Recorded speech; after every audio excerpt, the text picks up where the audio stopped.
الشيطان الرجيم بسم الله الرحمن الرحيم وَلَنَبْلُوَنَّكُمْ بِشَيْءٍ مِّنَ الْخَوْفِ وَالْجُوعِ وَنَقْصٍ مِّنَ الْأَمْوَالِ وَالْأَنفُسِ وَالثَّمَرَاتِ وَبَشِّرِ الصَّابِرِينَ۔ دیکھو اللہ کا قرآن کہتا ہے کہ ہم تم کو آزمائیں گے۔ دیکھو میرے بھائیو، 10 محرم الحرام کل گیا، یہ نقشہ سامنے رکھو اور فی الحال فلسطین میں جو چل رہا ہے وہ نقشہ سامنے رکھو۔ یہ دو چیزیں سامنے رکھ کر ہم بات کرتے ہیں۔ قرآن کہتا ہے وَلَنَبْلُوَنَّكُمْ بِشَيْءٍ، چند چیزوں سے ہم تم کو آزمائیں گے۔ من الخوف، پہلے ڈرایا جائے گا تم کو، بہت ڈرایا جائے گا۔ کوفہ والوں نے بہت ڈرایا دھمکایا نواسۂ رسول کو، لیکن ڈٹ رہے۔ فلسطین کے مسلمانوں کو بہت ڈرایا دھمکایا جا رہا ہے، لیکن ڈٹے ہوئے ہیں۔ والجوع، کھانے کا کربلا میں بھی کچھ نہیں تھا، فلسطین میں بھی کچھ نہیں ہے، بھوک۔ ونقص من الاموال، مال و اسباب ختم، سب کچھ ختم، یہاں بھی کچھ نہیں تھا وہاں بھی کچھ نہیں۔ والانفس، جانے جائے گی، کربلا کے میدان میں بھی جانے گئی اور فلسطین میں بھی جانے جا رہی ہے۔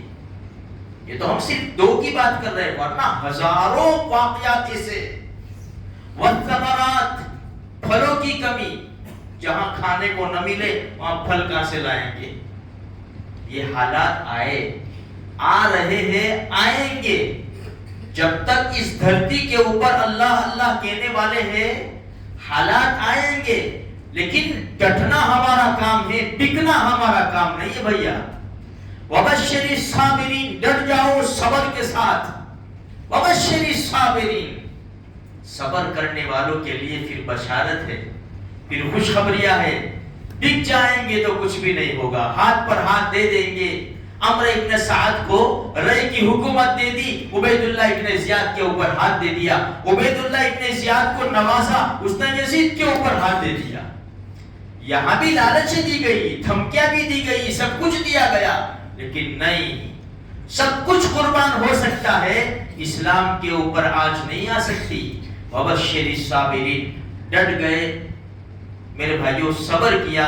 قرآن کہتا ہے الذین اذا اصابتهم مصیبہ قالوا انا للہ وانا الیہ راجعون، جب کوئی مصیبت پہنچتی ہے فوراً ان کی زبان کے اوپر انا للہ آتا ہے، ہم اللہ ہی کے لیے ہیں اور ہم اسی کی طرف لوٹنے والے ہیں۔ انا للہ، ہم اللہ ہی کے ہیں، وانا الیہ راجعون، اور بے شک ہم اسی کی طرف لوٹنے والے ہیں۔ تو میرے بھائیوں، ہم مسلمان ہونے کے ناطے حالات تو ہمارے اوپر آئیں گے، ڈٹ جانا ہے، حالات کا مقابلہ کرنا ہے، اپنے ایمان کو زخمی نہیں کرنا، یہ بات ذہن میں لے کے چلنا ہے۔